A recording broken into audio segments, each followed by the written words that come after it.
हमारे चैनल को सब्सक्राइब करें और बेल नोटिफिकेशन को ज़रूर दबाएं। ज्योतिष रतन केंद्र चैनल पर हमारे आप सभी प्रिय दर्शक गणों का बहुत बहुत हार्दिक स्वागत और अभिनंदन। प्रिय साथियों, मैं हूं आचार्य पंडित सर्वदानंद शर्मा।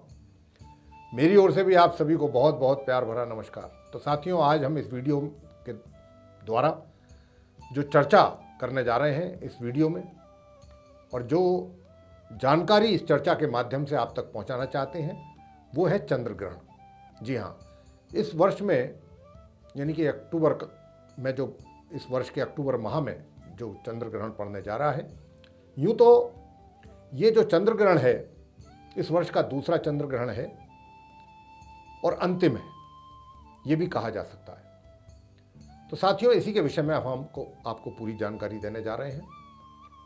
आप ध्यानपूर्वक हमारे इस कार्यक्रम को देखिए और इस जानकारी को भी, आप जब इसको मिलेगी आपको ये पूरी जानकारी चंद्र ग्रहण से संबंधित, तो आपको बहुत अच्छा लगेगा और आपके ही काम की जानकारी है ये, कि चंद्र ग्रहण के दौरान जब चंद्र ग्रहण पड़ता है, कब पड़ेगा, सूतक उसके कब लगेंगे, कैसे होगा, ये सारी जानकारी, किन राशियों के ऊपर क्या प्रभाव पड़ेगा, कौन से उपाय हमको करने चाहिए चंद्र ग्रहण के दौरान या उसके उपरांत, ये सारी जानकारी हम आपको इस वीडियो के माध्यम से देने जा रहे हैं।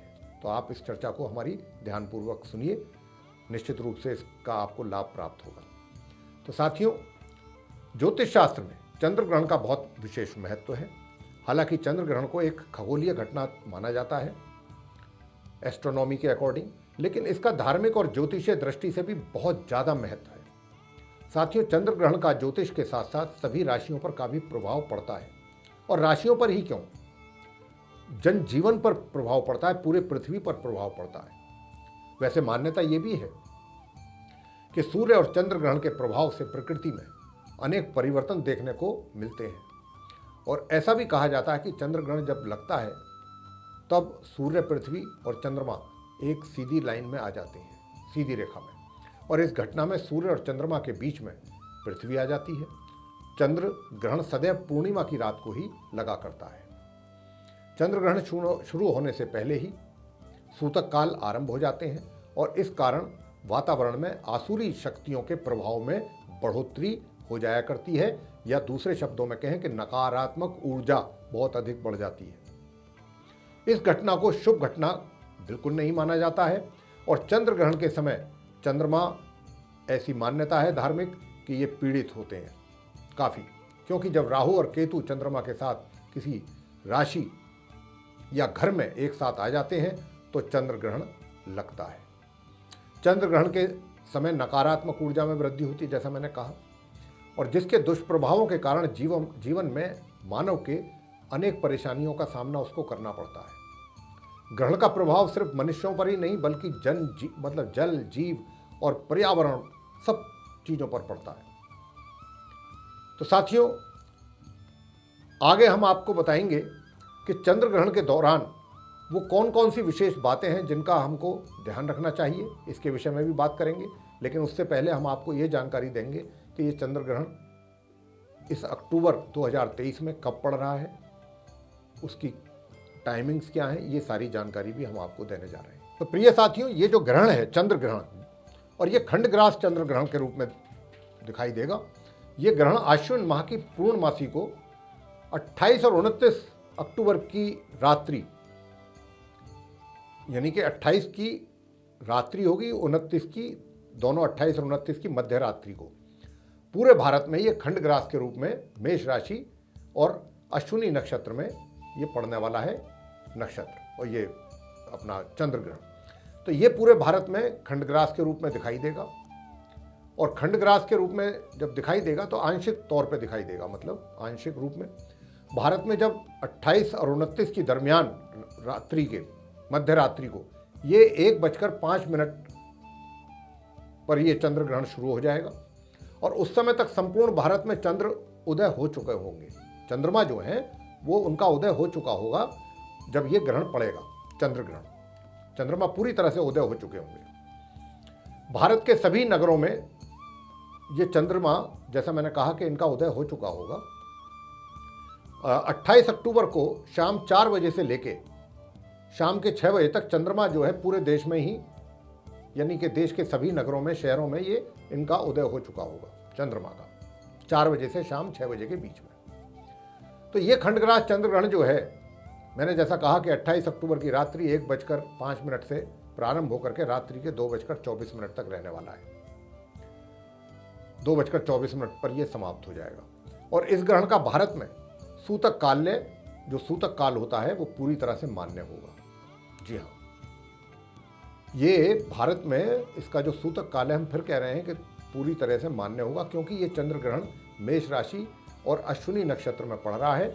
और इसीलिए चंद्र ग्रहण के दुष्प्रभावों को दूर करने के लिए कुछ उपाय भी हम आपको जरूर बताएंगे। वो उपाय आप जरूर करें, उनसे आपको लाभ भी मिलेगा। अब हम आपको ये बताने जा रहे हैं कि भारत में तो ये दिखाई देगा ही, और इसके सूतक काल भी हम आपको बताएंगे कब से लगेगा। लेकिन अब इसके अतिरिक्त और विश्व के किन किन देशों में ये दिखाई देगा चंद्र ग्रहण, खंडग्रास चंद्र ग्रहण जो है, जो इस वर्ष का ये अंतिम चंद्र ग्रहण कहलाएगा।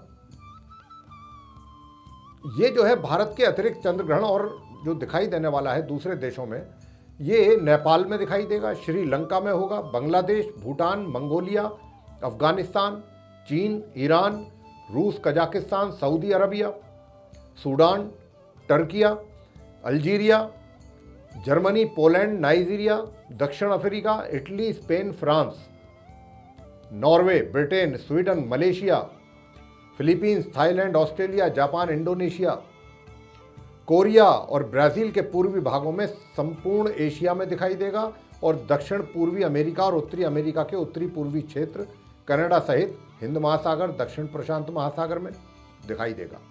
भारत में तो इस ग्रहण का दृश्य प्रारंभ से ही समाप्ति तक पूरा दिखा जाएगा खंडग्रास के रूप में। साथियों, अगर हम इसको ज्योतिष की दृष्टि से देखते हैं तो जिस दिन ये चंद्र ग्रहण लगेगा उस समय गुरु, बृहस्पति और राहु एक साथ उनकी युति हो रही होगी मेष राशि में गोचर में, तथा सूर्य, मंगल और शनि की उन पर दृष्टि पड़ेगी, क्रूर दृष्टि। इसलिए यह ग्रहण और अनिष्टकारी भी साबित हो सकता है, ये खंडग्रास चंद्र ग्रहण। और ग्रहण के जो सूतक और एवं ग्रहण काल में स्नान, दान, जप, पाठ, मंत्रों के जो जाप हैं वो तीर्थ स्थान पर जाकर किए जा सकते हैं। ध्यान करना है, हवन आदि जो भी कार्य करना बहुत शुभ माना जाता है, बड़ा कल्याणकारी होता है वो, जो भी ये सब कार्य किए जाते हैं ग्रहण के दौरान। और अगले दिन फिर 29 अक्टूबर को प्रातः सूर्योदय के समय पुनः स्नान करके संकल्प पूर्वक सामग्री आप जो संबंधित होती है ग्रहण से, वो आप किसी योग्य ब्राह्मण को दान दे सकते हैं, उसका दान कर सकते हैं उन चीज़ों का। और जिन राशियों के लिए ग्रहण का फल अशुभ होगा उनकी भी हम आपको जानकारी देंगे, और सारी 12 राशियों के विषय में जानकारी देंगे कि किस राशि के ऊपर किस प्रकार का प्रभाव इस चंद्र ग्रहण का पड़ने जा रहा है और किस रूप में परिणामों की प्राप्ति होगी किस राशि के जातकों को। तो आप जिनको नकारात्मक परिणामों की प्राप्ति होने की बात है या जो हम बताएंगे, उनको भी जप, पाठ और ग्रह शांति जरूर कराना चाहिए। चंद्रमा एवं राशि स्वामी मंगल, क्योंकि ये जो है जिस राशि में पड़ रहा है वो मेष राशि के स्वामी मंगल हैं और चंद्र ग्रहण है, तो चंद्रमा और मंगल से संबंधित उपाय या उनसे संबंधित दान आदि वो भी हम आपको बताएंगे, जरूर करना चाहिए, ताकि उनके इस ग्रहण के जो अनिष्ट प्रभाव हैं उनको कम किया जा सके। रोगों की शांति के लिए महामृत्युंजय मंत्र का जप जरूर करें, और कांसे की कटोरी में घी भर करके, तांबे का सिक्का डाल करके उसमें अपना चेहरा उसमें देख करके, छाया पात्र मंत्र पढ़ करके और ग्रहण की समाप्ति पर कुछ वस्त्र और फल के साथ आप ये दक्षिणा किसी योग्य ब्राह्मण को दान करें। अब हम आपको बताने जा रहे हैं कि ये ग्रहण का जो समय है वो कब से कब तक रहेगा, किस समय अवधि से किस समय अवधि तक। तो देखिए, जो ग्रहण का जो स्पर्श है वो प्रारंभ हो जाएगा रात्रि के 1:05 पर, यानी कि ग्रहण आरंभ हो जाएगा। उसका जो मध्य होगा वो रात्रि के 1:44 पर होगा ग्रहण का मोक्ष यानी कि समाप्त कब होगा ग्रहण, रात्रि के 2:24 पर समाप्त होगा। साथियों, कुल अवधि रहेगी इस ग्रहण की 1 घंटा 19 मिनट। अब हम आपको ये बताने जा रहे हैं कि किन किन राशियों के ऊपर किस किस प्रकार के प्रभाव देखने में आ सकते हैं। तो मेष राशि की अगर हम बात करें तो इस चंद्र ग्रहण के कारण खंडग्रास चंद्र ग्रहण के कारण मेष राशि के जातकों को दुर्घटना का शिकार होना पड़ सकता है, शारीरिक कष्ट की संभावना है और शत्रुओं का भी भय आपको सताएगा। वृषभ राशि के जो जातक हैं, धन की हानि की संभावना है और कोई ना कोई बात को लेकर के चिंता भी मन में जरूर रहेगी। मिथुन राशि, देखिए धन का लाभ होने की पूरी संभावना और उन्नति भी आपकी संभव है। कर्क राशि, रोगों से परेशानी और भय भी बना रहेगा किसी प्रकार का मन में। सिंह राशि, संतान संबंधित चिंताएं परेशान करेंगी। कन्या, शत्रुओं की ओर से भय बना रहेगा और साधारण लाभ होगा, लेकिन खर्च भी साथ में बने रहेंगे। तुला राशि, स्त्री या पति मतलब पत्नी या पति संबंधित परेशानी बनेगी तुला राशि के जातकों को। वृश्चिक राशि, रोग जो हैं वो गुप्त रोग परेशान कर सकते हैं, रोग भी परेशान कर सकते हैं और कुछ ऐसी चिंताएं जिनके विषय में आप किसी से दूसरे से बात नहीं कर सकते, ऐसी चिंताओं से भी आप घिर सकते हैं और आपकी जो स्थिति रहेगी, परिस्थितियां जो बनेंगी, वो संघर्षपूर्ण परिस्थितियों का सामना करना पड़ेगा। धनु राशि, खर्च की अधिकता रहेगी और कार्यों में डिले, विलंब, रुकावटें। मकर राशि, कार्य की सिद्धि दिखाई देती है आप मकर राशि के जातकों के लिए और धन लाभ की भी पूरी संभावना। कुंभ राशि, धन का लाभ और उन्नति की पूरे योग।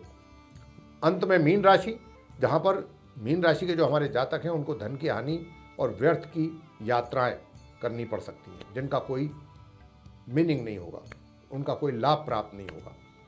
तो ये था वो 12 राशियों के जो जातक हैं जिन पर चंद्र यानी कि खंडग्रास चंद्र ग्रहण जो कि 28 अक्टूबर को पड़ने जा रहा है, उसके उपरांत जो ये राशियों पर प्रभाव देखने में आ सकते हैं, उसके ये परिणाम थे जिसकी विषय में हमने अभी आपको जानकारी दी। अब हम आपको बताएंगे कि ये कब से शुरू होगा, मतलब इसका सूतक।